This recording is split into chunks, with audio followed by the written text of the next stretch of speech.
Hey, what's up? This is Matisyahu. I'm here in the Milky Way, getting ready for my show tonight. You're tapped in to the world of reggae.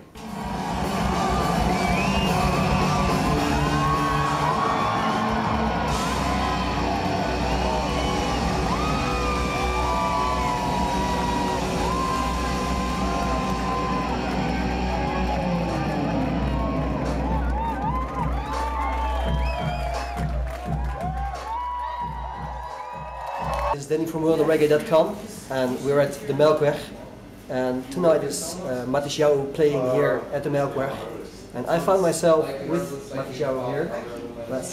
How are you? Nice meeting you. Welcome in Mokum, as the Jewish community used to call it. Thank you. Did you get a chance to see a little bit of Amsterdam already? Yeah, I got to take a nice little stroll. Yeah. You know a little bit about the heritage of Amsterdam and its Jewish background? I don't know very much, but I know that it was a big center for the Jewish people after the exile. Yeah, okay. So next time when you take a stroll, just stroll down the Anne Frank house. Yeah. I think you would like it with your background and that thing. When I came here, I found it a bit hard to introduce you to the people of worldofreggae.com, because you're known as a reggae artist. Mm-hmm. And today I listened the whole day to your new album. Mm-hmm. But there is a little bit less reggae in there. Mm-hmm. Was it a conscious choice, or is it just growth, or how did you get that? The sound that we created for this record was really kind of its own sound. I wasn't necessarily trying to stay away from reggae or trying to move towards it. It was just a certain sound that came about, and reggae, or the traditional reggae, didn't play as much a part of that sound. But tonight we're playing here, and it's with my band, the Dub Trio, and they're a fantastic reggae band. And we do play still live every night a great deal of reggae music. That's good. Yeah, very awesome reggae music. Okay, cool. Well, that's good. That's what we're here for. Because there's a lot of bad reggae music out there. We play awesome reggae music.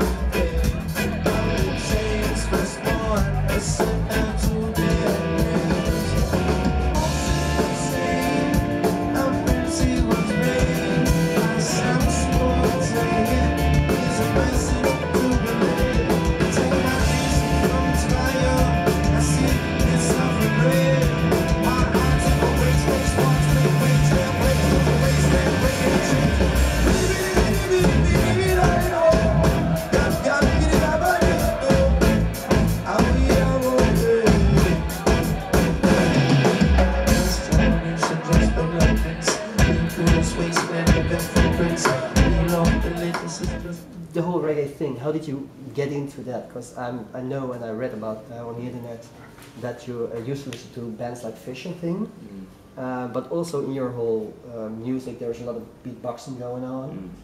So I think that's more like the hip-hop side that you must have met or rolled into. So how did you get from Fish to beatboxing? Did you listen to Be Smart Here or something?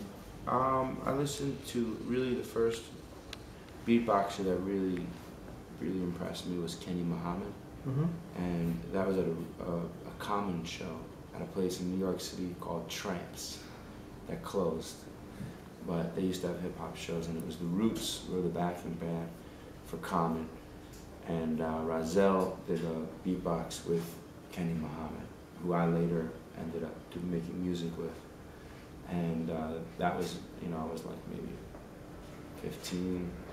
The Nas record that was written had just come out, and that was the first record that I really, because like you said, I was sort of a hippie, and all my friends were into hip-hop because that was the music of the time. We were living in New York, and it's like 1995, 96.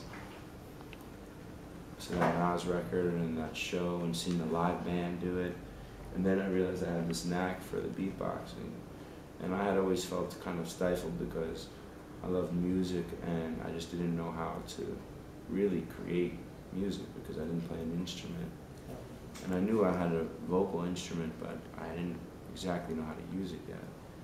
So I started beatboxing, and then I saved up and I bought a PA system and delay and reverb and effects. I started making music in my attic, and I had drums, and I would play the drums and sing, chant stuff, and it was wild. Yeah, well, I think it's I cool. wish I had a video of that. Yeah, we all do. I mean, I think it's cool that when you came from those hip-hop side and the fish side, and but then again, from the hip-hop back to the reggae, what inspired you there? From the hip-hop, oh, to the reggae. Yeah. Well, at some point I must have heard Bob Marley, and that was really it for me. You know, I just fell in love with his music, and I started to sing his song, No Woman, No Cry, and that was big for me. I ended up singing that song on stage with Fish, you know, with Trey. Yeah, yeah. In front of like 50,000 people. Yeah, so yeah, you come a long way from... So I was bringing all those different worlds together, you know? Yeah, I like crossovers. That's what I like about your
I don't want to go a little different way. I don't want to go into this too much because everyone has asked that already.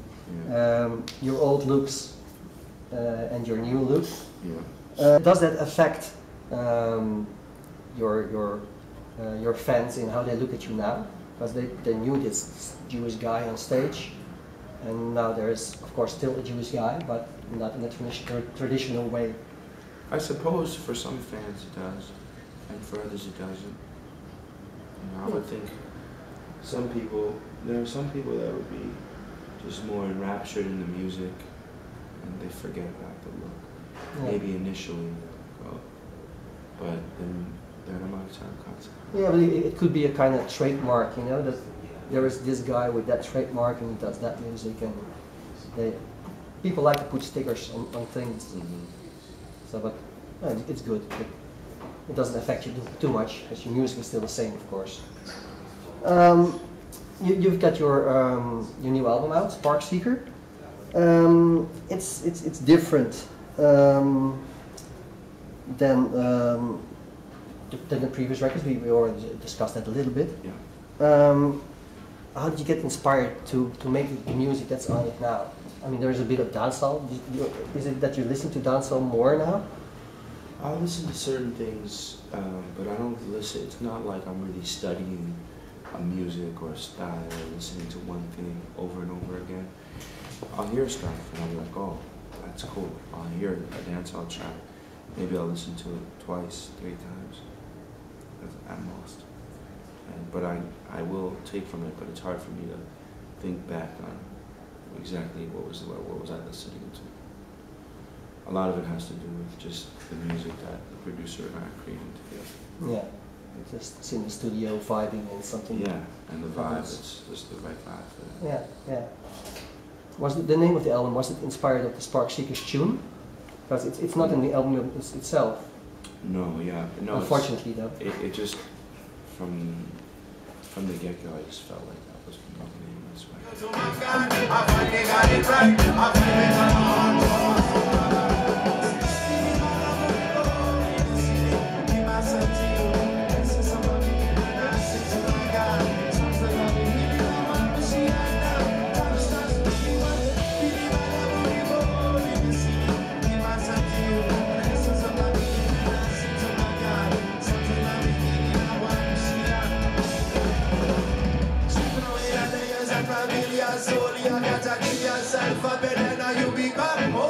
Slave to yourself, them don't even know. Them when I'm telling the first light, watch your brain move slow. Dynasty, I am bound to be no one. God, but you put it to flinch your ego. You're already there, there's no place to go. And the cups already full, it's bound to overflow. Drowning in the water and you can't stay afloat. Ask God for mercy and I'll show you a rope. Looking back from God, say he couldn't be bound. Searching up to the sky, looking beneath the ground like a leaf without his crown. As you keep falling down, they really wanna live and like every day you found. You're trying to reach on to the heights, I want them bound on the ground, giving up your mind. They never heard a sound, and I like my place. I think I'm trying to not apply to the one like sunlight in a ray. Make you move for his love, avoid another place, make you move for his love. Another place, what's the speed?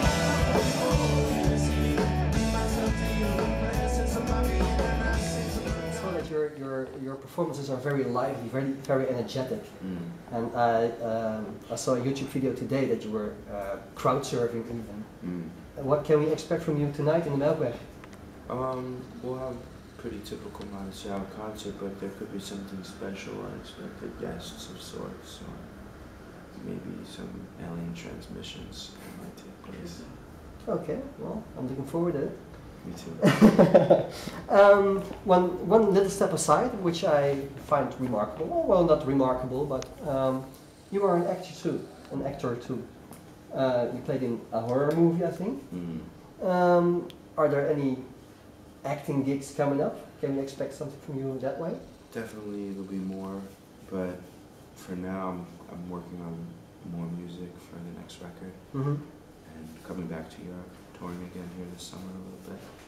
So that's what's on the radar. Okay. So musical-wise, more Matisyahu. Active in the future. New albums coming up.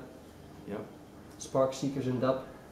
Oh, you want the dub version? Yeah, yeah. Who should we get to do it? Scientist? Yeah, Mad Professor. Mad Professor. Would be cool. Gossipy. Alright. Would be cool to do that. Cool. Okay, thank you very much for your time. Thank you. Hope to see you tonight. Alright, see you. I hope if I like jump on top of your face, I apologize now. I'm standing there with the camera, so I'm trying to get that moment that you do that. Okay. You got it, and then we'll both be on the floor together. Cool.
Reggae.